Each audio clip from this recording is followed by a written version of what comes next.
All right, we're going to start with our name on the back today. I'm going to flip my big paper over, and it is tall in front of me. I am going to draw the letter Y, really tall, coming up. And then I'm going to have it do the Y thing where it splits at the top. Then I'm going to try to add 2 more Y's on my paper, starting from the edges. This time, my Y is going to be kind of turned, and it's smaller. And I'm going to try to fill my space over here with one, and maybe it's coming at a diagonal. So I have 3 Y's. Now on those Y's, I'm going to add more Y's. I'm not getting too crazy though. Right now I have 4 Y's and 5. And I'm trying to look for big spaces to add more Y's. That's 6. Maybe I'll have a little one here, 7. Maybe one here, 8. 8 Y's.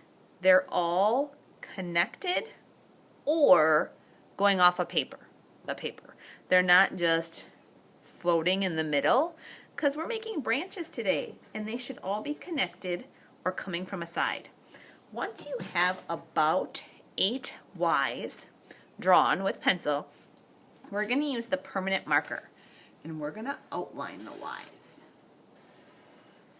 But to make them look like real branches, we're going to try to have them get bigger and thicker on the bottoms. So it starts thick and then it gets skinny. Thick to skinny. And if they end up being a little bit longer than your pencil, that's okay, than your pencil line. Maybe I'll have this one get skinnier so it can be a little bit chunkier down at the bottom. That's going to make it look like a real branch. Once you have them outlined, if you feel like you'd like to add a couple more Y's, really skinny, you could do that. On day 2 of our cherry blossom project, you are going to get some purple strips of paper, and I am going to put a little bit of glue, little dots all the way down on the long strips, and they are going to get glued on the long sides of your project. They might cover up a little bit of the branches. No biggie if it's covering it up a little bit. So I'm going to do that with 2 paper purple strips on each side. And then I'm going to fold my project in half really long. I'm trying not to have a space there.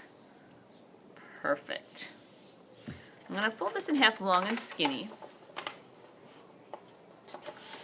so that I can still see my flowers. Now I'm going to move this so that the purple is at the top, and by my tummy I have this crease, and we're going to have to do some measuring. This is a little tricky, hard stuff. We're going to use a ruler, and I'm going to line my ruler up so that it's right on the edge of my paper and it's touching the purple strip, and I'm going to draw a line with my pencil. Then I'm going to slide my ruler over, and I'm going to try to line this ruler up on this pencil line on this side, and I'm going to draw a line on the other side. I'm going to keep doing that all the way down my paper. Slide my ruler, and here I'm checking that I'm lining it up with that pencil line, and I draw on the other side. So I'm not just moving it and making lines. Every time I move it, I'm making sure that it touches this pencil line. Touching the pencil line on this side, and I'm drawing on the other side. And I'm doing this over and over. I'm not drawing on the purple. The purple is kind of telling me where to start my line.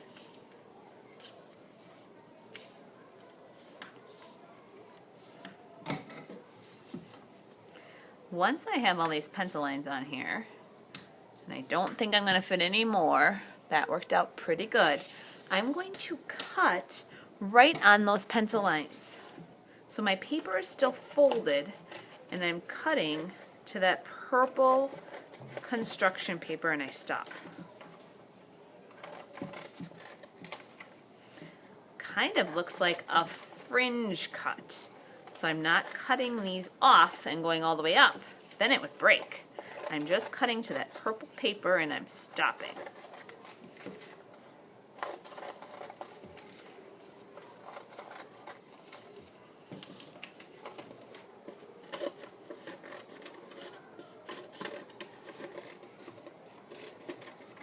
Awesome. I'm going to open it up. This is going to look really silly. I have a bunch of cuts in the middle, but my picture's still together because I have the purple holding it. When you've gotten this far, you're going to round these, and Mrs. Cleary can help you, and we're going to staple these shut. So when you get the cutting done, bring it up to Mrs. Cleary's table, and she's going to help you staple these.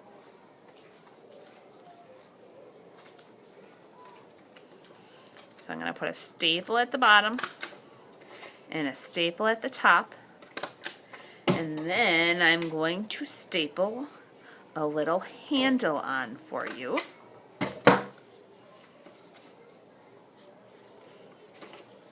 So that we can hang these up, and when you take them home you can hang them up. So it stands up really tall. Your project is now 3-dimensional. It's a form. I can get my hands around it and it looks awesome.